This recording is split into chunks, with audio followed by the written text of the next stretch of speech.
News first channel ಹಾಗೂ ಡಿಜಿಟಲ್ನಲ್ಲಿ ಜಾಹೀರಾತು ನೀಡಲು ಈ ನಂಬರ್ಗೆ ಸಂಪರ್ಕಿಸಿ. ಆರೋಪಿ ದರ್ಶನ್ಗೆ ಜೈಲಲ್ಲಿ ಸಿಕ್ತಿಲ್ವಾ ಕನಿಷ್ಠ ಸೌಲಭ್ಯ ಅನ್ನೋ ಪ್ರಶ್ನೆ ಇದೀಗ ಎದುರಾಗಿದೆ. ಜೈಲಧಿಕಾರಿಗಳ ವಿರುದ್ಧ ನ್ಯಾಯಾಂಗ ನಿಂದನೆ ಆರೋಪ ಕೂಡ ಕೇಳಿ ಬರ್ತಾ ಇದೆ. ಜೈಲಿನ ಮ್ಯಾನ್ಯುಯಲ್ ಪ್ರಕಾರ ಮೂಲಭೂತವಾಗಿ ಒಂದಷ್ಟು ಸೌಲಭ್ಯ ಸೌಕರ್ಯಗಳನ್ನು ಕೊಡಬೇಕು, ಅದನ್ನು ದರ್ಶನ್ಗೆ ಕೊಡ್ತಾ ಇಲ್ವಾ ಅನ್ನೋ ಪ್ರಶ್ನೆ ಎದುರಾಗಿರೋ ಅಂಥದ್ದು ನ್ಯಾಯಾಂಗ ನಿಂದನೆ ಆರೋಪ ಕೂಡ. ಇಂದು ಸೆಷನ್ಸ್ ಕೋರ್ಟ್ಗೆ ಜೈಲಧಿಕಾರಿಗಳಿಂದ ವರದಿ ಸಲ್ಲಿಕೆ ಆಗುತ್ತೆ. ಏನು ದರ್ಶನ್ ಪರ ವಕೀಲರು ಸೆಷನ್ಸ್ ಕೋರ್ಟ್ಗೆ ಒಂದು ಅರ್ಜಿಯನ್ನು ಹಾಕಿದ್ರು, ಅಪೀಲನ್ನ ಮಾಡಿದ್ರು.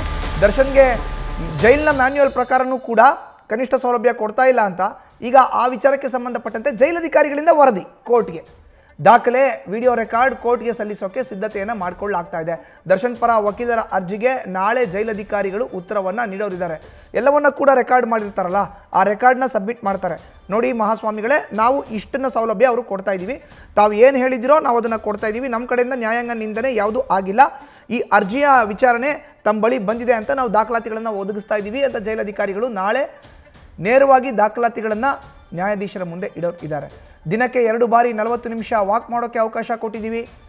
ಬೇರೆಯವ್ರ ಜೊತೆ ವಾಕ್ ಮಾಡೋ ಅಂತಿಲ್ಲ. 5 ಜೊತೆ ಬಟ್ಟೆ, 2 ದಿನಕ್ಕೆ ಒಮ್ಮೆ ಸ್ನಾನಕ್ಕೆ 1 ಬಕೀಟ್ ಬಿಸಿನೀರನ್ನ ಕೊಡ್ತಾ ಇದ್ದೀವಿ. ಮ್ಯಾನ್ಯುಯಲ್ ಪ್ರಕಾರನೇ ತಟ್ಟೆ ಲೋಟ, ಕಾಫಿ, ಊಟ ಜೊತೆಗೆ ತಿಂಡಿ ಎಲ್ಲವನ್ನೂ ಕೊಡ್ತಾ ಇದ್ದೀವಿ.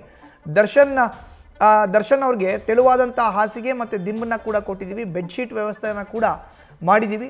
ವಾಕ್ ಮಾಡೋಕ್ಕೆ, ಊಟ ಮಾಡೋಕ್ಕೆ, ತಿಂಡಿ ತಿನ್ನೋಕ್ಕೆ, ಆಪ್ತರ ಭೇಟಿಗೆ, CCTVನಲ್ಲಿ ಕಾಣುವಂತೆ ಎಲ್ಲ ವ್ಯವಸ್ಥೆನ ಮಾಡಿದ್ದೀವಿ. ಬ್ಯಾರಕ್ ಬಳಿ ಕೆಲಸ ಮಾಡುವ 15 ಸಿಬ್ಬಂದಿಗಳಿಗೆ ಬಾಡಿ ವಾರ್ನ್ ಕ್ಯಾಮ್ರಾ ಕೂಡ ಕೊಟ್ಟು ಪ್ರತಿದಿನ 3 ಶಿಫ್ಟ್ನಂತೆ ತಲಾ 5 ಸಿಬ್ಬಂದಿಯ ನಿಯೋಜನೆಯನ್ನು ಮಾಡಿದ್ದೀವಿ. 30 ದಿನ ಬಳಿಕ ದರ್ಶನ್ ಚಟುವಟಿಕೆಯ CCTV ಹಾರ್ಡ್ ಡಿಸ್ಕ್ನ ಕೂಡ ರವಾನಿಸ್ತೀವಿ. ನಾವು ಕೋರ್ಟ್ಗೆ ಎಲ್ಲ ದಾಖಲೆಗಳನ್ನು ಸಲ್ಲಿಸೋಕೆ ಜೈಲಧಿಕಾರಿಗಳು ಸಿದ್ಧತೆ ಮಾಡ್ಕೊಂಡಿದ್ದಾರೆ. ಇಷ್ಟು ಡೀಟೇಲ್ ಆದಂಥ ಡಾಕ್ಯುಮೆಂಟನ್ನು ಈಗ ಕೋರ್ಟ್ಗೆ ಸಬ್ಮಿಟ್ ಮಾಡೋಕ್ಕೆ ಜೈಲಧಿಕಾರಿಗಳು ಮುಂದಾಗಿದ್ದಾರೆ. ಯಾವಾಗ ದರ್ಶನ್ಗೆ ಜೈಲಿನಲ್ಲಿ ಕನಿಷ್ಠ ಸೌಲಭ್ಯ ಕೂಡ ಸಿಗ್ತಾ ಇಲ್ಲ, ಕನಿಷ್ಠ ಸೌಲಭ್ಯ ಕೊಡಿಸಿ ಅಂತ ದರ್ಶನ್ ಪರ ವಕೀಲರು ಕೋರ್ಟ್ ಮೊರೆ ಹೋದ್ರೋ, ಈಗ ದಾಖಲಾತಿಗಳನ್ನು ಸಬ್ಮಿಟ್ ಮಾಡೋಕ್ಕೆ ಜೈಲಧಿಕಾರಿಗಳು ಕೂಡ ಮುಂದಾಗಿದ್ದಾರೆ.